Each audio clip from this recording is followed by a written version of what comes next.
And we are live for another exciting episode of First Strike. Before we start the show, gotta plug our sponsor, FaceFaceGames.com, the #1 place to get your Magic of the Gathering singles. Today's weekly sale is not up yet. There's been lots of work, lots of things to be done to wrap up MagicFest Calgary. So tomorrow, what's going to happen tomorrow, up to 50% off select legacy singles. So it'll be up tomorrow around noon Eastern. And definitely check the site out, especially if you're playing Legacy, to see what's up for sale. Today, full cast with us, really exciting stuff. Back from MagicFest Calgary, so lots to talk about. But let's just jump to the more important tournament. It's sad that it overshadowed Attila for his win and all the other Canadians doing well with different modern decks. I even felt like the work I did is sort of like, who cares? Not only was the Mythic Invitational happening, but also because they released all these preview cards and the awesome trailer. There's so much stuff that for the first time, I just felt like, damn, they shouldn't have put MagicFest Calgary this weekend. I was really bummed that the people didn't get the attention that they got. Like, no one's gonna really know Attila for one or who top 8'd. So that honestly sucks. But let's go to Andy, who was really enthusiastic about the event. I couldn't get a chance to watch it, obviously, since I was covering MagicFest Calgary. But from talking to you on Facebook, you seem really pumped about what happened. Yeah, I think I described it as the best Magic event I have ever watched. And I truly feel that way. It was incredible. The production value was super high. The commentators were awesome. And I liked the high energy feel of what the players were doing, and also the high energy commentators. I think of I'm not insulting what they do, but Simon Gerson, for example, he doesn't excite me when he talks. He kind of builds up a bit of intensity with the tone of his voice, and he's good at what he does. But hearing the people who were commentating this event, they just did such a better job at making it's exciting. How cool was it to have David Williams and Brian Kibler just casually loving the game? They love it. They were super excited about all that's going on. They were very professional. And I think that's the kind of coverage I want to see. And the coverage was awesome. And I think the biggest takeaway for me from this event was how it was counterintuitive. So usually you think in the paper tournaments, you'll get more feeling from people because of the face-to-face interaction. It's just the complete opposite. Because I'll never forget myself watching Savitz and Piotr playing in the top 4, how intense those final moments were. It was you could see the players just because they're on the other side of a screen from each other and they're not actually looking at each other. They're just showing all their emotions on how stressed they are, how intense it is, and oh my god, I just drew this insane card, and thank God I drew the lightning strike. And it was awesome. It was so cool to finally see a bunch of emotion from players. It got me hyped into it. I couldn't do anything else but watch. I couldn't focus my attention anywhere else. And I don't know how you guys feel when you watch Magic tournaments, but I remember Rob on the cast before is you watch it on mute, you do something else. Maybe not for the Pro Tour, but you do something else. I wasn't doing anything else while watching that top 4 match. I couldn't take my eyes off it. It was incredible. I love the production value. I love the commentators. The format wasn't that exciting, but the games ended up being super exciting, at least some of them, and it was awesome.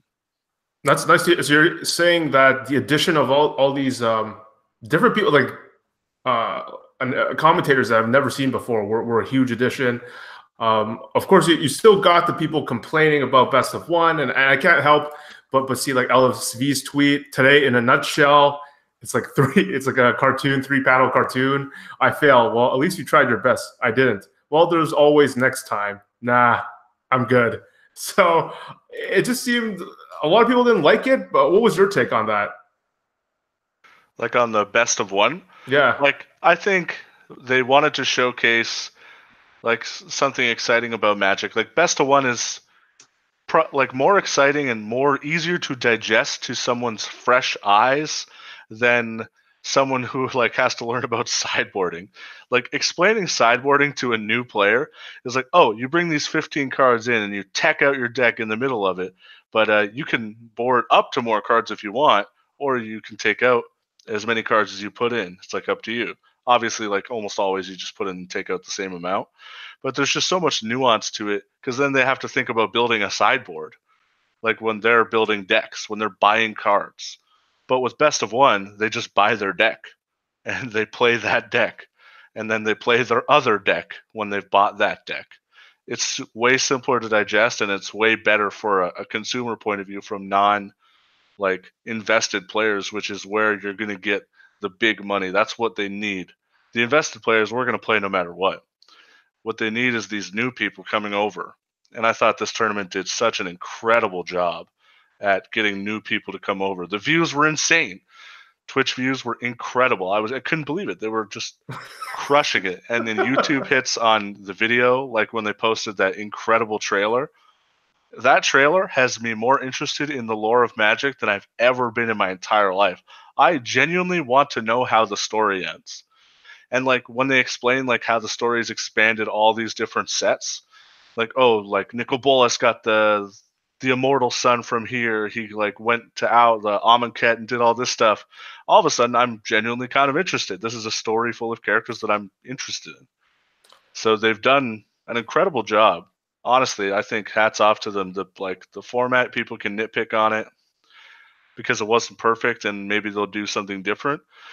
But they didn't want to just do like the classic Hearthstone stuff, where they just like switch decks completely. So this is like a little bit of a variation on it. Tried to mitigate the like play draw thing as best they could, and I think it'll get better. I'm not sure if it might be better to do this than it would be to do best of 3 because of how attractive it is to new players. So if you were them, you would just run it back for the most part next year? Well, I would hope that they can come up with the better ideas, their jobs. But I think it's better for a new player to digest and like they won't be so intimidated to like play. Sideboarding is sort of intimidating, and I think the best of one format, the way they did it, is actually pretty good. Like it's fine. I think I hope they do something a little different, but I think it was better than best of 3 would have been for the new players. Okay, Elliot, you had time to watch, but what's your take on the whole thing? I agree a lot with Andy. The format, in a nutshell, was not that exciting for me. I think that while a lot of the early games were interesting to watch, most of the entertainment when you get to like deep in the top 16 and especially in the top 4 was more about specific moments rather than entire matches, which is, not for me what I enjoy in watching Magic. Like I've watched countless hours of old Pro Tour coverage, even Pro Tours that I watched live, just because the games are interesting when it boils down to it. But watching the 50th mono white versus Esper matchup was kind of, I don't know, it gets really boring after a while for me, whether they have Kaya's Wrath or Cry the Carnarium, or that just means the mono white player wins if they don't. So I'm hopeful that in the future, like Andy said, that they can make a better format. I'm not sure if that means it's best of 3, because obviously it's harder to get into best of 3. A lot of people were saying that the Invitational got them interested in Magic. We had like 4 times the viewers that we had for past events and past Pro Tours. Even I think the biggest Pro Tour recently was 40K, and people were like freaking out about it. And this had, I think, 120K at one point. So it's obviously really amazing. I thought the event was insane. Not quite nothing bad to say. Like there were some things that could be improved on, and I genuinely believe with how big of a step up this event was, that the next one's only going to get any better. I don't know if they're going to, take 2 steps back for the next Pro Tour, because it's not quite as extravagant as a PAX East tournament for $1 million. But I'm really hoping a lot of stuff carries over. I thought it was a lot of fun to watch, and a lot of fun to cheer people on. I thought the emotions were great. There's like one moment in particular that resonates for me, which is when Savitz is playing against I forget her name, Pterodactyls for the win, I think, when he has a Teferi emblem and chooses to pass the turn instead of casting Chemist's Insights to exile her lands.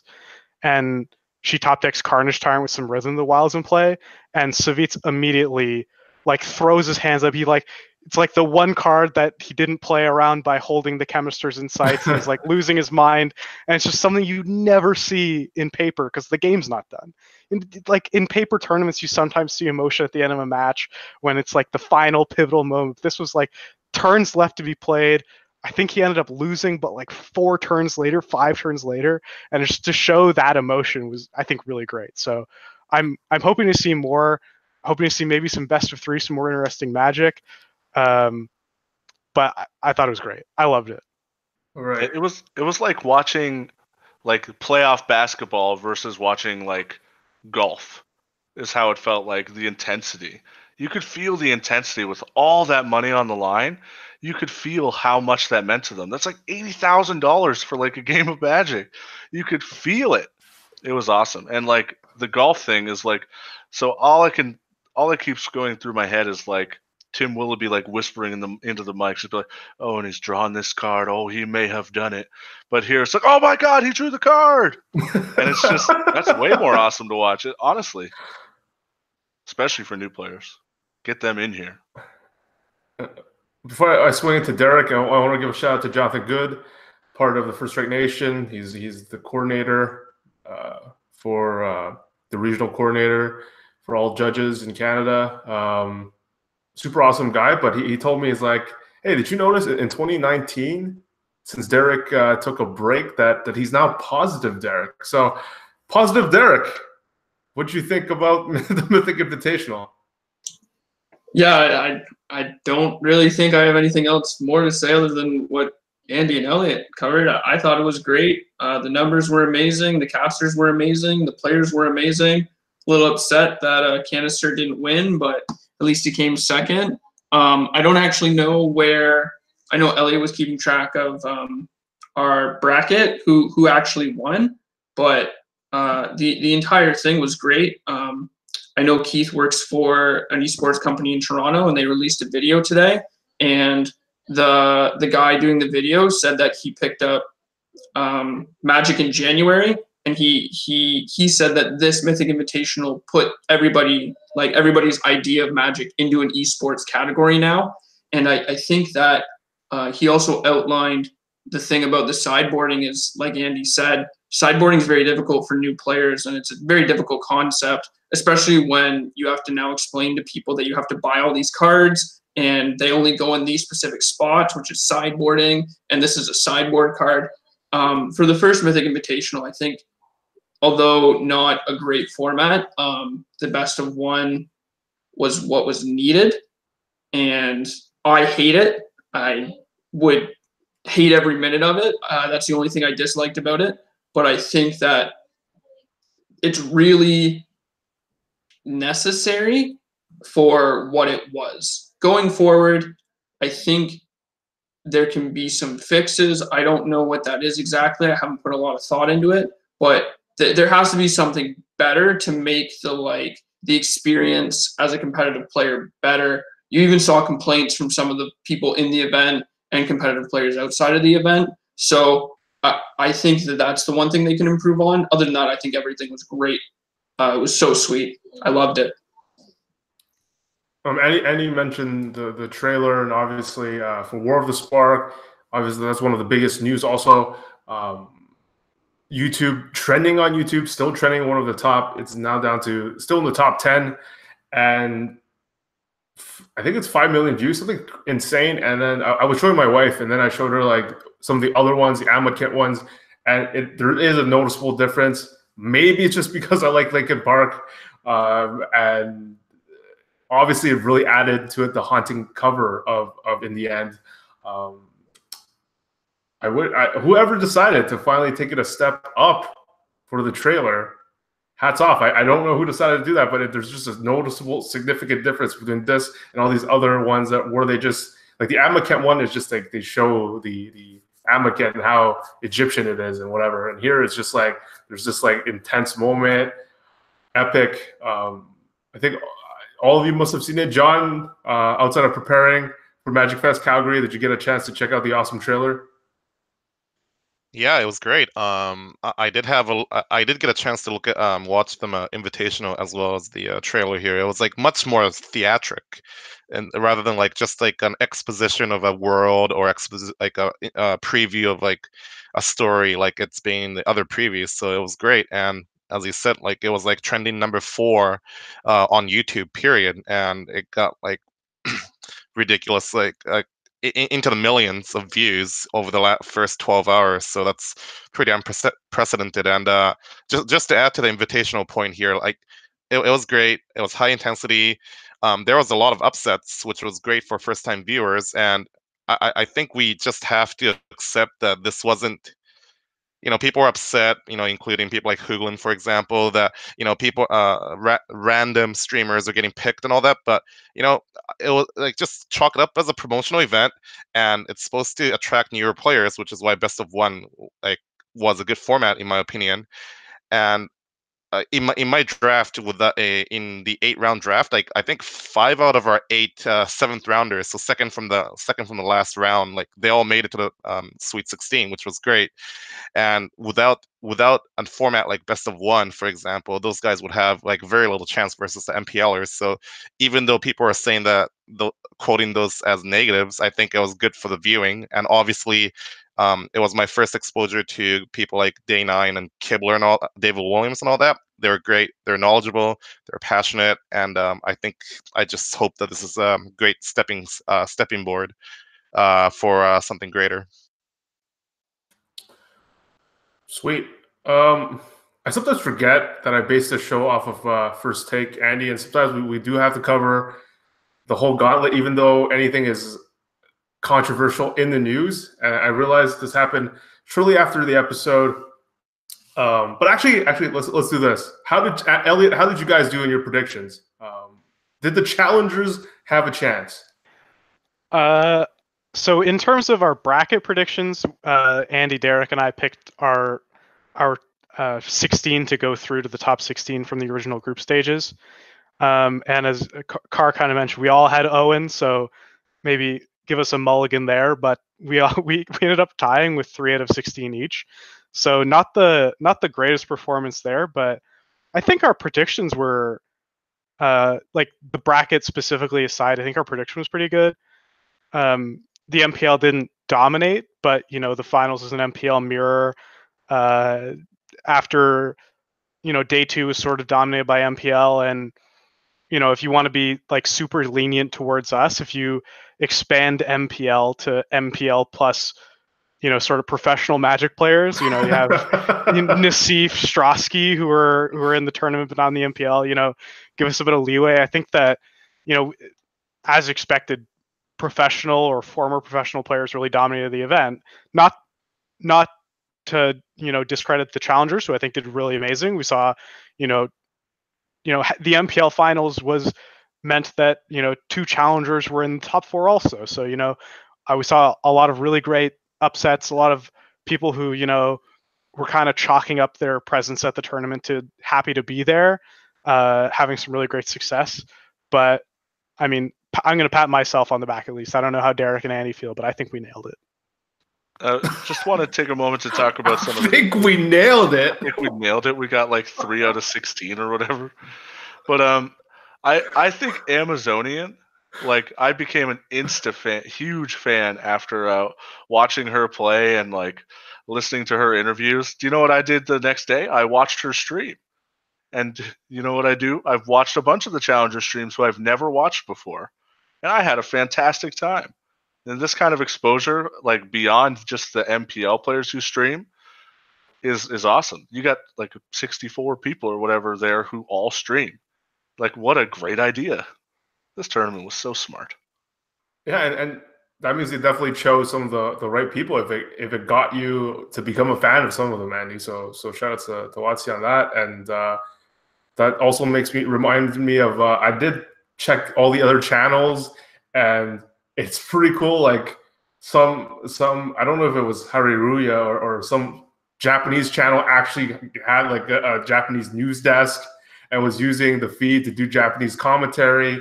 There are other people that are doing something that were lower production value, but still decided to take the effort to have to have something that was impressive. Like there was a French channel as well.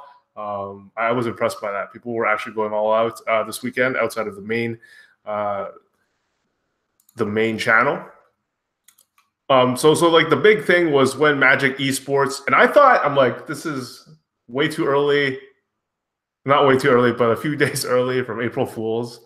But Owen Turtenwald will not be participating in the Mythic Invitational, and we are replacing him with Brian David Marshall. And even though it's the official account, I'm just like, what? And it's like, and then BDM the same day had to like pack his bags and go. And since then, we had Kotaku.com come up with an article called "Pro Removed from $1 Million Magic Tournament Accused of Harassing Woman." And this is one of the bigger newses of the week. People are wondering if WotC is going to respond or put out an official statement. As it is, I haven't seen anything official outside of maybe Twitter accounts talking about this, and then myself just over the last couple of months hearing things here and there about this type of stuff. But for me, there's just nothing. Am I wrong, Elliot, that there's nothing concrete that's currently out there? I mean, it kind of depends on your stance, really. Nothing from WotC at least, but I'm inclined to believe 100% what was in the Kotaku article. I think that the allegations against him that we saw sort of cropping up on Twitter towards the end of the day that it was announced were ultimately true. It's really unfortunate. I spent a lot of time lauding and cheering for Owen Turtenwald last week on the show, and kind of had my foot in my mouth less than 24 hours later. Yes, I think it's really unfortunate this was happening in our community, and that it went unchecked for so long, really. So for those who don't know, the allegations were that Owen Turtenwald was sexually harassing women in the Magic community, sending them, sort of like depraved messages, or like being very clingy, very forthcoming, very like hitting on them at inappropriate times, leveraging his status as a professional Magic player to try to get closer to women, and just sort of despicable things at the end of the day that I don't know if I can do justice ad-libbing the story from Kotaku. So the article there is definitely one to check out if you want to get more of the details. Yeah, really, really sad this was happening in our community. That's kind of all I have to say. I don't think the WotC will make a statement. I don't know much about the American judicial system. I guess that's what you would call it. But I was reading on the Twitterverse, and this is as far as I know, that they could catch like a defamation suit if they don't have proof. And I don't, like I said, I don't know much about the law, but I don't know if that's something that they really want to go through, or that a lot of people who are involved in this or would be involved in this want to go through a court system. I know that this process is always very draining for those involved. So I think if I had to make a guess, WotC would just avoid the entire circumstance entirely and not make a statement in case that happens. I think what has been said has already done enough damage for his career. I don't know much else, and I don't really know if I want to say much else, just because it's all speculatory, right? Obviously, like, it's a very heavy subject, and you gotta find the right sources and believe the right thing. But I think that this is good that they removed him from the event. And of course, we had BDM, who was always great. I love BDM. It's unfortunate he went 0-2, but that's the name of the game, I guess. I mean, yeah. I tweeted that I was cheering for him, and everyone just replied, he has no chance. And they were right. Go ahead, Andy. Yeah, he's perhaps was my favorite player. and I was really upset. I was like upset, like knots in my stomach, just thinking about how like someone I looked up to so much could do something so horrible to people. And I think I'm assuming that the allegations are true, and I think the best result would be for Owen to step down from the MPL, voluntarily just step down. That's what I would like to see, to not like force WotC into this like litigation thing, because like one thing I've learned through like some like law classes that I've taken is like the last resort any business wants to do is ever go to court, because it's just there's literally no winners. So that's what I hope. I hope Owen steps down. Maybe Bill works on himself and I don't know, really takes to heart the things he's done. I really respect anytime how you feel about these topics, Andy. Every time it's like Dan Lantier, you're like, thank you, next. That's your stance on these things. Shouts to Ariana Grande, right? Yeah, I think it's important to take really hard stances on these kind of things. I think it's important not to like let it slide because they're this big name person that you look up to, and you may love their personality on stream and love watching them play and just hearing them talk their antics. And I think you have to be able to put all that aside and like take yourself away from it and not support them when these kind of things happen, and not just let things slide. That's how it happens too often to people who are like really big. Like for example, there's a big streamer named Dr. Disrespect, one of my favorite streamers. I subbed to him. I watched him all the time, and then he was caught like that he's cheated on his wife a whole bunch, and he admitted it on stream. And I've not watched very often since. And I think it's important to, even if you're entertained, you like watching them, that you take a stance against this kind of stuff. And I think separating yourself and not supporting it is important, even if you could still enjoy it. I think it's important to not support them. No gray area, just black, white. I'm no longer a part of that. This is a tough question, but I see the criticism on Twitter, on Reddit a lot. It's like, how could Reed and Huey let this happen? And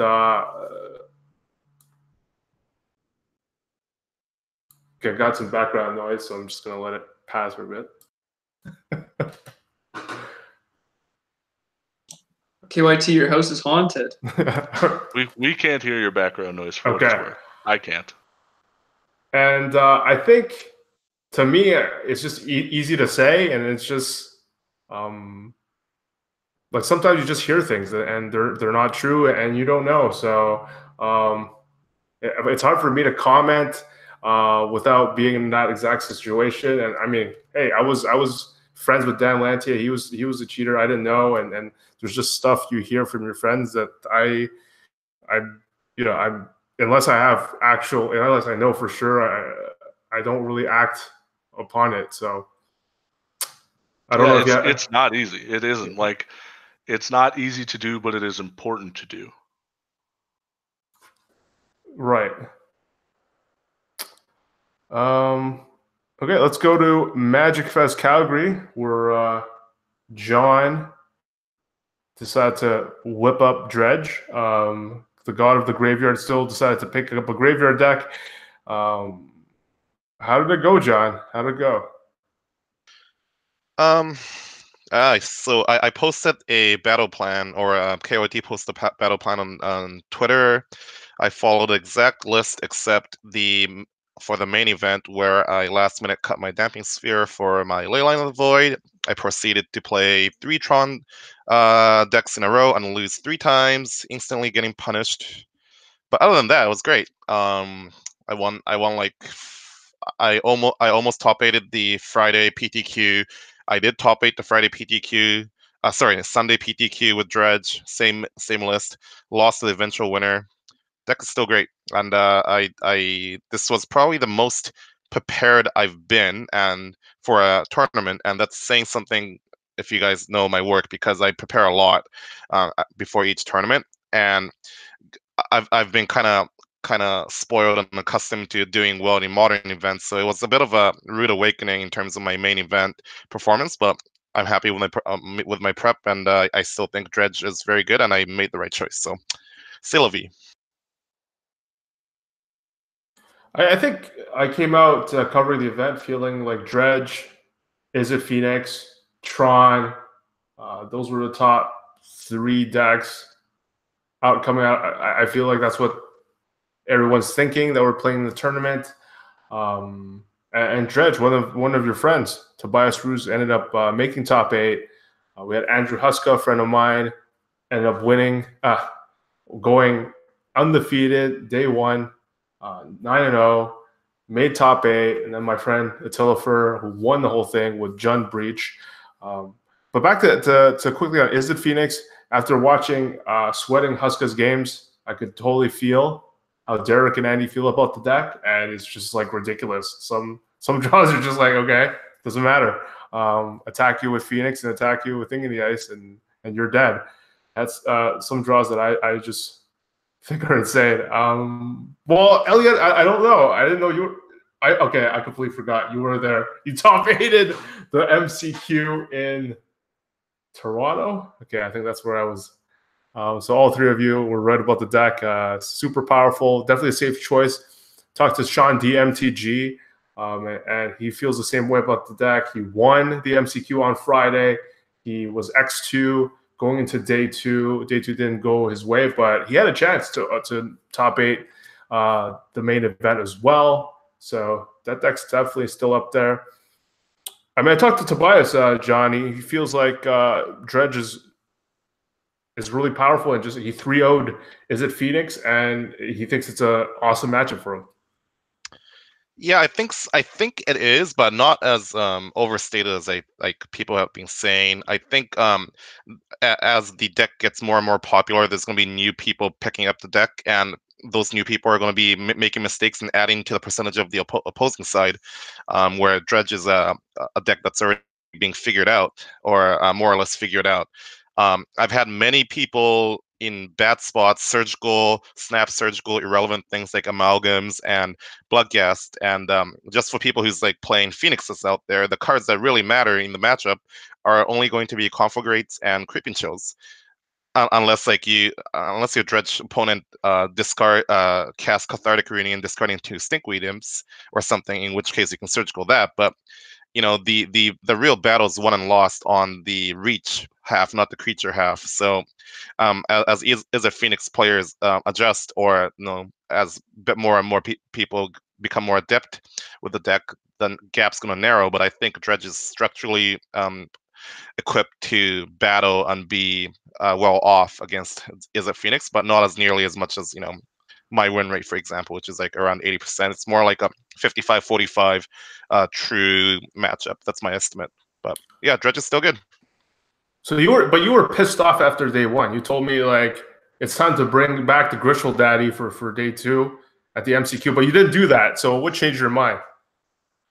Oh no, I was just super upset that I cut my Damping Sphere for an irrelevant leyline and proceeded to play in Modern, where there's a million different decks, Tron 3 times in the first 4 rounds, and like I've never dropped that early in a tournament. I was like pretty pissed, but cooler heads prevailed, and I did top 8 the MCQ with Dredge tomorrow, so whatever. Scoreboard. For the record, John was the most angry, if angry, I've ever seen him. He was mad. He was mad. But we're seeing I had a chance to talk to Sean and pick his brain on the deck, and it is interesting. And Andrew Huska on Izzet Phoenix, the evolution of the deck, how Pyromnancer Ascension is now widely adopted as a main deck choice, and Huska goes up to 3, cutting all the Crackling Drakes, which I've talked to Andy about. But Sean is not convinced, because Crackling Drake allows you to win certain games and attacks from a different angle. He feels like after post board, there's Ravenous Trap. There are things that make Pyromnancer Ascension not a gimme in terms of winning the game, and Crackling Drake allows you to, again, when people have all these hate cards, you still allows you to win. Andy, to that, what say you? Are you going 0, or are you leaving some Drakes in? I'm certainly going to play some Crackling Drakes. I think it's like just so good against graveyard hate. It's like one of the reasons your deck is so good is because you can't get hated out because like you have the thing in the ice angle of attack that doesn't use the graveyard. You have Arc-like Phoenix, which if you don't like hate it out with like a surgical or something, it's just going to beat you down over and over. And then you have Crackling Drake, this like, okay, like you've dealt with all my Phoenixes and my other stuff. All right, here's a 1-turn kill, go. Oh, and I draw a card. Like it's too much. Playing around graveyard hate is just the reason it's in the deck. It's so good against graveyard. Excuse me, graveyard hate. And one of the reasons that the deck is like the new Splinter Twin, where it's just slowly evolving into having only good matchups. The only thing that it doesn't have, that Splinter Twin has, is it doesn't have like a good counter spell, which is why Twin was so good, is because it got to play at instant speed and got remand. And when remand is good, it is hella good. But the thing is, it's just bad now. I think I would certainly play Crackling Drake. I'm on board with the Pyromnancer's Ascension, though. It makes a lot of sense. And I think, I don't know, it's certainly like over Pteramander in the Pteramander slot for me. So I'd probably just play 2 main, 2 Crackling Drake. That's about it. I think everything else is, it's almost figured out now. We're at a point where, there's argument for more Ascension's doing better, because if there's more Phoenix in the matchup, and both Sean and Andrew, they both agreed that it's one of the best cards in the mirror. So that might become important. Derek, how's your testing? Oh, go ahead, John. Yeah, sorry. I just wanted to add that, an interesting question is, like, before, when people were moving to Crackling Drake, the consideration was, how do we diversify our threat base so that we don't even care about graveyard hate? Because before we were playing Bedlam Reveler, and the reason we moved off of that was because for that graveyard hate consideration. And the other thing is, Modern's very, very cyclical. And here's an example. Like in the Modern Challenge on Saturday, there were 6 human decks in the top 32, whereas the Phoenix was more muted. And as Dredge and Phoenix become more visible, the deck will move towards more surgicals over gut shots in the main. And humans have obviously risen up a bit over the last week or so that might switch up, and we might see more gut shots. And I don't know the deck well enough, but maybe we'll lose the 0 mana spells, or we'll lessen the 0 mana spells. I don't know. I don't think it's 100% figured out yet. Maybe like 90% of the list, but I still think there's a lot of like iterating to do, like from like week to week. Derek, how's your testing going? It's going well. I think like the modern format's solved in a sense. Like I think that, like you said, Dredge is powerful, Phoenix is powerful, Tron's powerful. I think Blue-White's in an okay position. I think Death Shadow's in an okay position. I think. Hold on, I thought we bagged on Blue-White last week. I think Blue-White's awful. I think it's a terrible deck choice, but I think that it can win because people will put random cards in their deck that makes the deck good, because you don't like the thing about control decks is that they're trying to answer your threat, and if they have the specific answer, they can beat you. But like statistically, they just won't do that often. That's the issue with Blue-White. The thing about Blue-White is if you get the chance to run hot and you have the specific answer, like you look at these Blue-White decks on Goldfish and they have like 1-ofs in their deck, or they have like random 2-ofs in their deck, and it's like, what is going on here? It's like, well, they're obviously playing against the decks that it's pre-boarded against already and beating it. So like Blue-White has this opportunity to John, I played against somebody on Moto today with 4 Relic, 1 Thirst for Knowledge, and some 1 main deck, Rest in Peace. And they're just trying to beat Dredge and Phoenix, right? But like they're not going to beat Tron as consistently. They're not going to beat these other decks as consistently, you know what I mean? So like it's, to me, the Blue-White deck will never be the best deck, but it's good enough to do well. And like I think that's why Blue-White's bad even more, because it's a trap. Because you have all these players who are saying like, oh, Blue-White's good again. It's like, no, you got lucky today. Like play 100 matches with this deck and you won't go very far. or like your subset's way too small, or you got lucky this weekend, sort of thing, right? Whereas like Dredge is consistently doing the same thing. Dredge is a glorified burn deck, but burn's awful, and Dredge is actually like in a good position. A, because I don't think people are packing enough hate for it, and B, it just the way it functions is good against the format. It's really hard for Phoenix to like work its own game plan and beat Dredge's game plan at the exact same time, and not just be dead on like turn 3. And like that's why Dredge is normally winning the matchup, is because they almost always steal game 1. It's really hard for you to have double surgical and like keep. Like, if you keep a surgical in your opener hand, you're like, okay, I hope my opponent's on Dredge or Phoenix, because this card's dead against Amulet, this card's dead against Tron, this card's dead against Burn, this card's dead against Blue-White. You know what I mean? And so, like, I think Dredge gained some percentage points there. I guess I forgot Amulet. I also think Amulet's a decent choice if you're good at the deck. But I think Amulet also has a couple fatal flaws in it that I think will not make it the best deck. Whereas Phoenix is the best deck because its fatal flaws are avoidable, which is, I think, a good reason why you should be playing Crackling Drake and not overloading on things like Ascension, because Ascension's really bad against stuff like Leyline or Eidolon of the Great Revel and Eidolon of Rhetoric. It basically makes your deck less threat dense and more synergy based, which is sort of what you want to step away from, because there will be decks specifically trying to pinpoint and stop your combo, which Ascension doesn't help you in that regard at all. But yeah, I think that Dredge, like, I think the deck that won the GP this weekend and the deck that came second, I think that's an anomaly. I would not pick either like Escape Shift Shell or a Grixis Death Shadow Shell to win an event, but I would expect them to be in top 8. And that's basically how I feel about the format. So John, what did you think about my man Attila Fur's deck? I mean, I think on one hand, you have people that say that it looks like a pile. On the other hand, we've had some Twitter people and Jen Krotz in the chat tweeted back where people are like, man, he just added fail pushes. Everyone's calling him a genius. And people are pissed about that. And what's your take? Well, I actually have a little bit of history of Valakut decks. I always think that, you know, going through the metagame, I think it's well positioned. Then I would rent a deck on Mana Trader, take it for a league or 2, and fail miserably, and then never touch it again. And I would repeat like every 2-3 months. Excuse me. I thought Valakut Titan Shift was fairly well positioned, but I would have preferred a white splash for Path, as well as Timely, Ghostly Prison, Rest in Peace, Stony Silence, rather than black.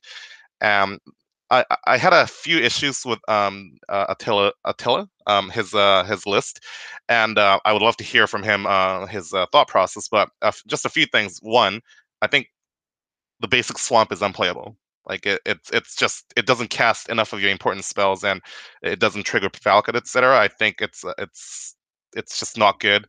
2, I think Fatal Push, EE, and Abrupt Decay or Assassin's Trophy, it's just like too diverse. Like it feels like it's too unfocused, and you don't know what you're trying to target.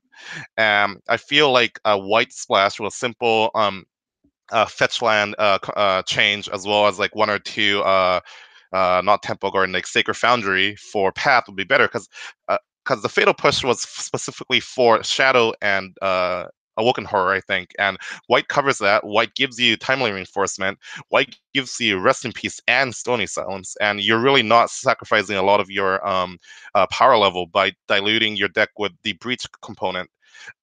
Granted, Breach is going to be able to erase a lot of the fast nonsense in the format with Simmering Spirit Guides, but yeah, I like Valakut variants. I wasn't really a fan of this particular variant, and if someone's listening, if Attila's listening out there, I'd love to hear the rationale on some of your choices.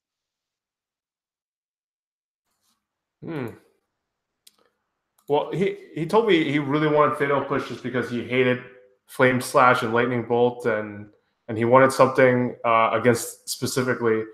It was bringing up Thing in the Ice as a huge problem for him. Yeah, Yeah, but like Path to Exile covers all that. I don't think Right. Slaughter Game is very good right now because there's no Ad Nauseam, there's no Lunatics playing Grishobrand, there's no one playing like there's some people playing Amulet, but you can just erase them. And White just gives you so much more access to so much more versatility in terms of your impactful sideboard cards. So in a combo centric actually in the KCI era, the black splash I think was very good because you can name KCI, you can name Grape Shot, you can name Ad Nauseam, etc. But I don't really see a lot of merit for a black splash right now. That's my personal opinion. Can that make sense? Moving forward, maybe people will experiment with Attila's shell and then swap the black for white. Like what you're saying makes a lot of sense to me, and I will pick his brain. I'll ask him what you said. I do love the Chalice of the Void, especially with the Simeon Spirit Guide version of it. I think Chalice hits a lot of top tier decks right now, especially the ones that Scapeship Valakut may get raced on against, like Shadow. Shadow and Phoenix, for example. So I really do like that portion of the deck building. So Derek, to make things clear for our listeners and our First Strike fans, right now, if it was tomorrow, you're probably playing Phoenix, right? Yes. I don't know if anybody who's going to the Pro Tour will be listening to this, but I am probably locked on Phoenix as of right now. The issue is figuring out the perfect 75 I want for the event, not necessarily the archetype I want to play. I think that the personal problem that I have with Modern, and I usually describe it as a flaw, which some people see it as a positive, is that the format is sort of random, if you will. There's not necessarily a defined like state of what Modern is from time to time, from event to event. So what you have to do is you have to figure out how to play your deck, whatever deck you play, the best, and then just adjust from there and just jam matchups along the line. Like I assume Edgar will be playing Amulet. I assume Tron players will be playing Tron decks. I assume Dredge players will be playing Dredge decks because they know these decks the best, instead of trying to play the best deck and trying to beat a format. They're just trying to play whatever deck they're best with and trying to just do their own thing. So I think that's because I believe that, I'm going to be subscribing to that philosophy also and just trying to play Phoenix and play it the best I can and figure out whatever deck list is best for that weekend. And then hopefully try to crush the draft format.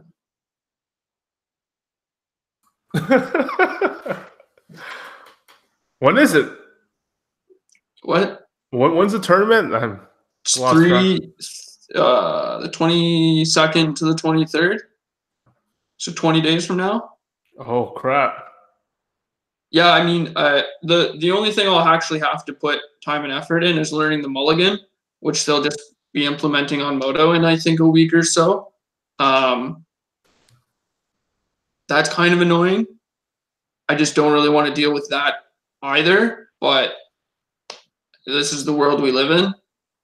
And we're just drafting the old format, basically. Well, now that it's old. No, it's I'm like, I don't know exactly how we're going to do it or how I'm going to do it, but the PT is MTG War. Oh wow! The weekend it's released. Oh right. So it's released on Friday, and our first draft starts at 9 a.m. And it's just like it obviously puts me at a huge disadvantage. I'm not on a pro super team. I think that like if I have to do well at this event, I'm gonna have to get better than average lucky and hope that my modern deck really holds up to the test.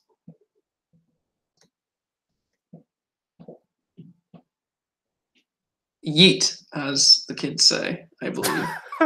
So lucky to get to go to the Pro Tour where you're just not allowed to practice. Yeah. Like of all the times I could have, like I was very excited to finally qualify for a PT that's not in North America. My other two were Nashville and Minneapolis. Was it Minneapolis? I don't even remember where it was. Wherever the Mall of America is. I don't even know. I'm like, yeah, I get to go to London. Then they announced the format. Modern. Great. New Mulligan rule. Sweet. You can't test it except for 2 weeks up to the event.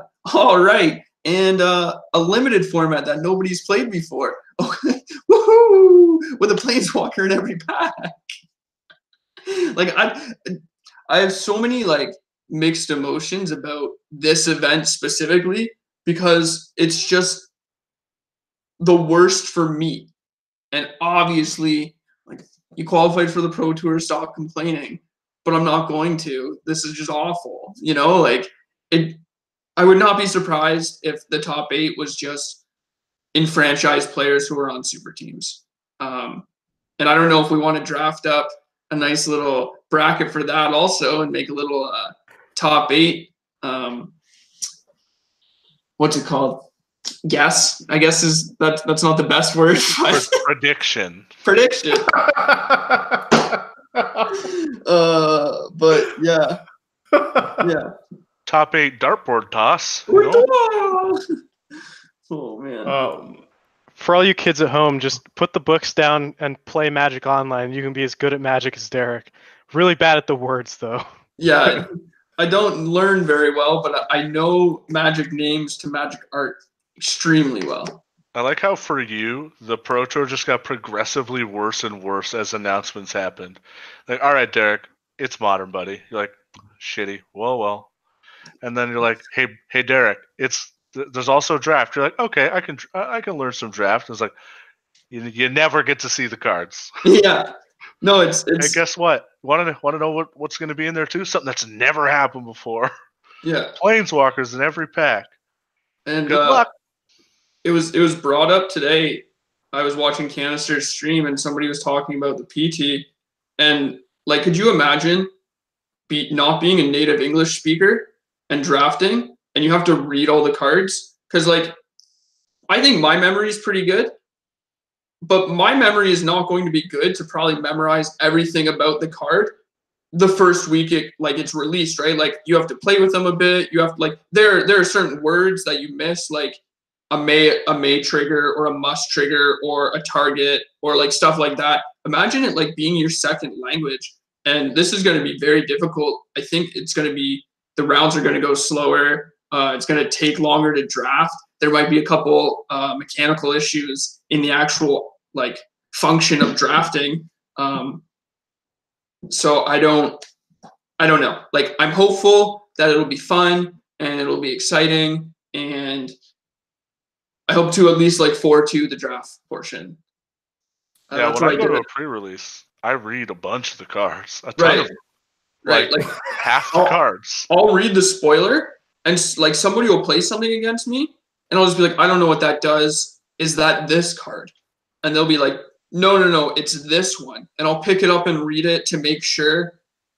Like, that's going to be happening the entire time, but we're at the Pro Tour.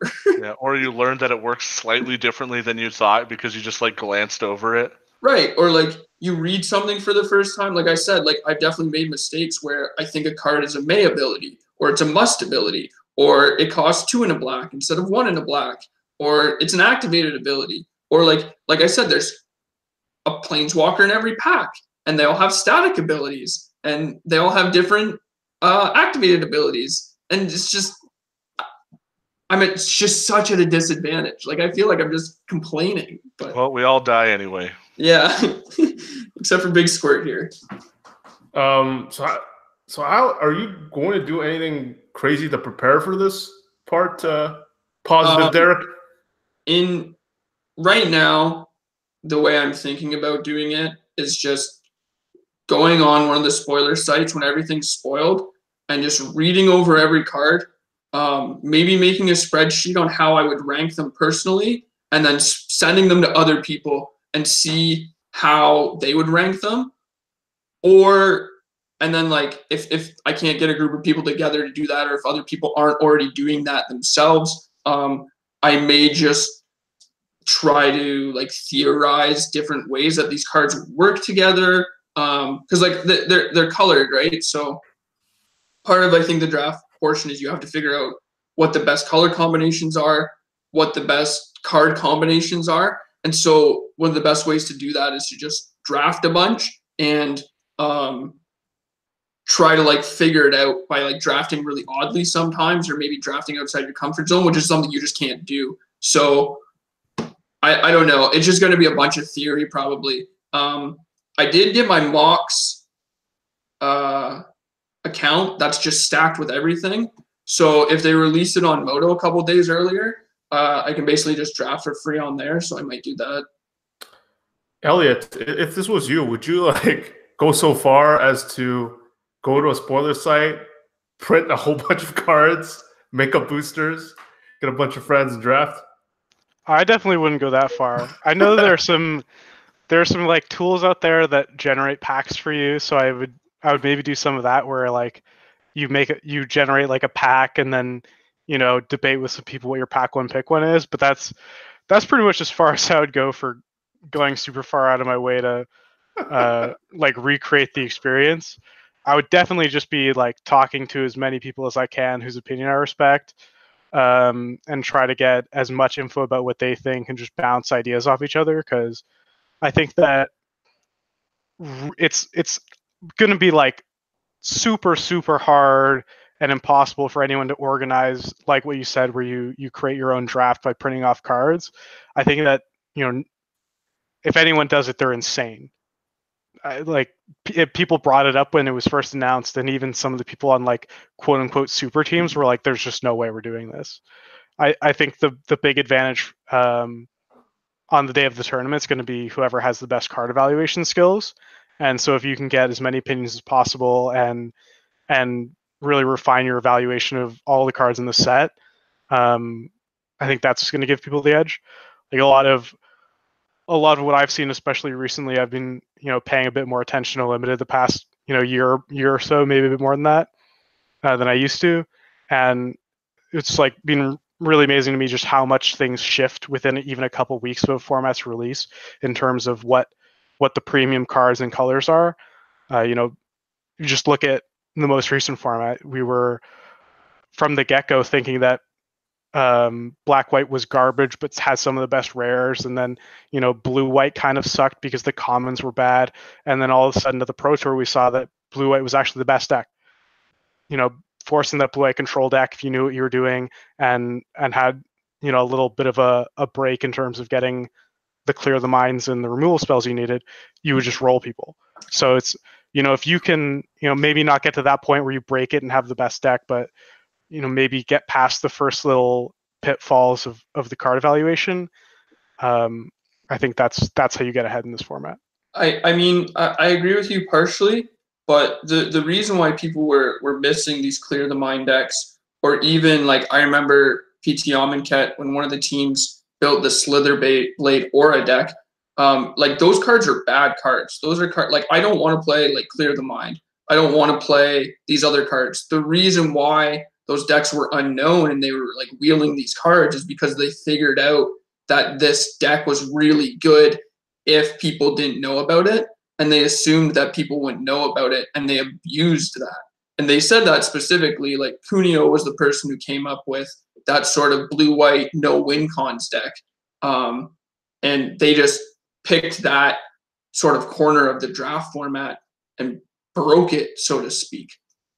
I don't think you can do that anymore. Yeah, and I think that this event specifically, there's going to be a lot less of that, or there's going to be a lot more of that, and it's just not going to go well for most people. You know what I mean? I think people are either going to like polarize themselves and do extremely crazy things because they feel like they don't know what they're doing and they have to win somehow, or extremely safe things because they feel like that's the best way for them to win a limited game. And your draft experience in this event specifically will probably be drastically different than like a normal pre-release draft event. But I could also just be like blowing it out of proportion. But I think that's what's going to happen.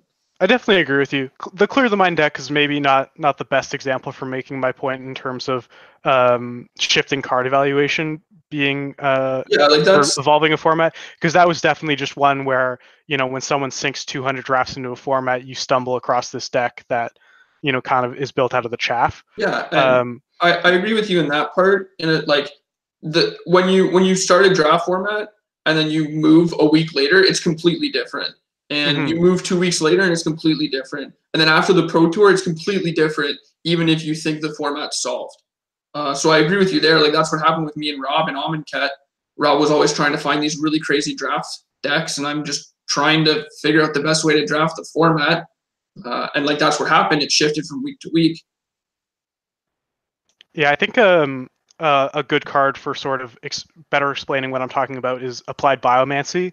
When the spoilers came out, everyone thought this was like a premium common. You want, like, you know, I don't want to say as many as you can get, but, you know, you happily play a couple copies of the card, big blowout potential kind of thing.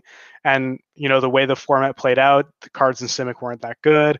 Applied Biomancy just wasn't better than +1/+1 most of the time. It was just like sort of a clunky unsummon.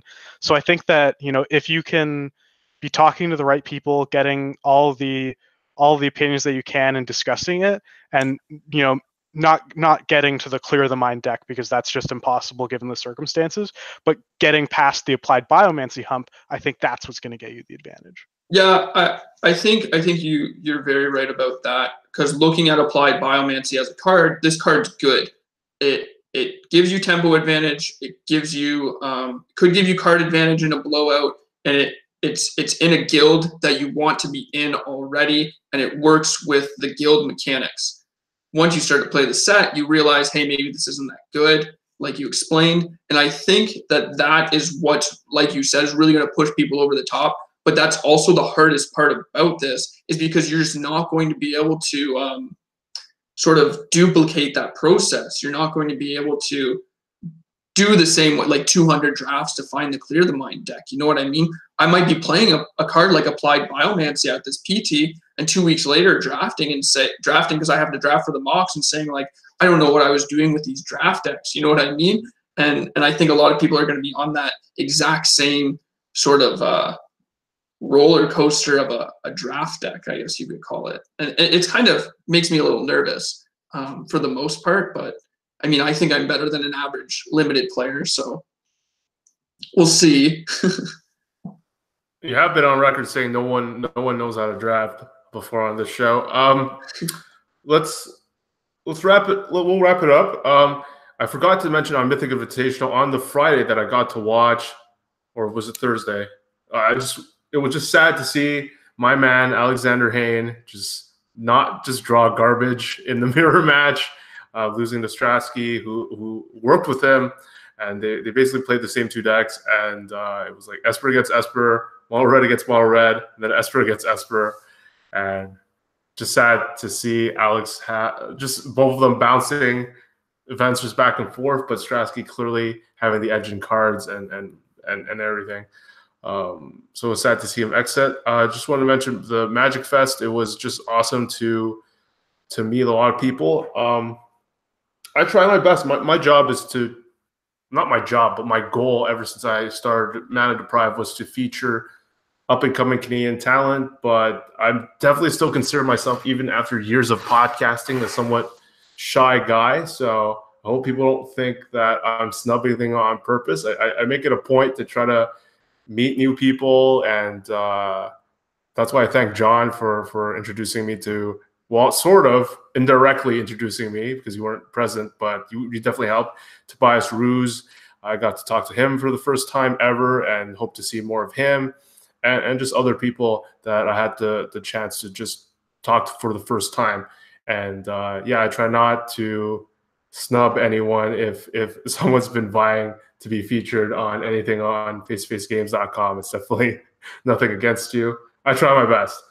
Shouts to Aaron Barrett for being there, and we were able to get dinner together, and it was awesome just to meet some of the fans. And I hope my goal is always to be super approachable. So people who came up to me, one guy just came up to say, "Hey, I just really want a selfie," and then tweeted out that it was like a total fanboy moment for him. So that's sweet. And just a lot of different people just came to say hi and to tell me that they love the stuff that I do. So probably not going to do much in a while that's similar to that because there's no MagicFest in Canada coming soon. I do want to mention something that I imagine the whole cast is excited about, so there's no real reason to go dive deep into it, is that CFB announced that at a particular MagicFest, it's going to be online deck submission only, and they're going to be having stations at the event so that you could do it there if you don't have access to a computer. So that's going to be really awesome because not only is it going to hopefully prevent you from getting deck losses, game losses for just deck misregistration, hoping the tool that they have has some sort of like 60 card, 15 card counter.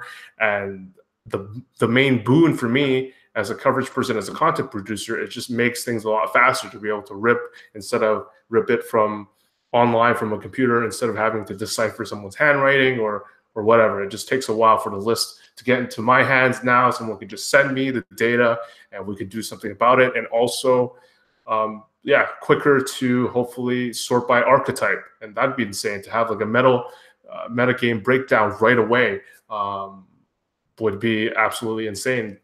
I actually had to, for nationals, I counted every deck list like on paper. I'm like, okay, this is black red, this is mono red. I went through hundreds of deck lists, took forever. All right, that's for me. Again, shout out to everyone. Jen Krotz in the chat, and Attila for Curly, Cody Crosman, everyone. Jared Gashadi, sorry that you didn't do anything relevant yet in this tournament. And yeah, that's it for me. John, anyone you want to shout out? Yeah, shout out to Tobias for picking up the deck at literally 3 a.m. the night before, jamming some games, and proceed to crush everyone. So good job, Toby. One ghost quarter in the main. If you guys are playing Dredge, remember that. No. Don't do that. Okay.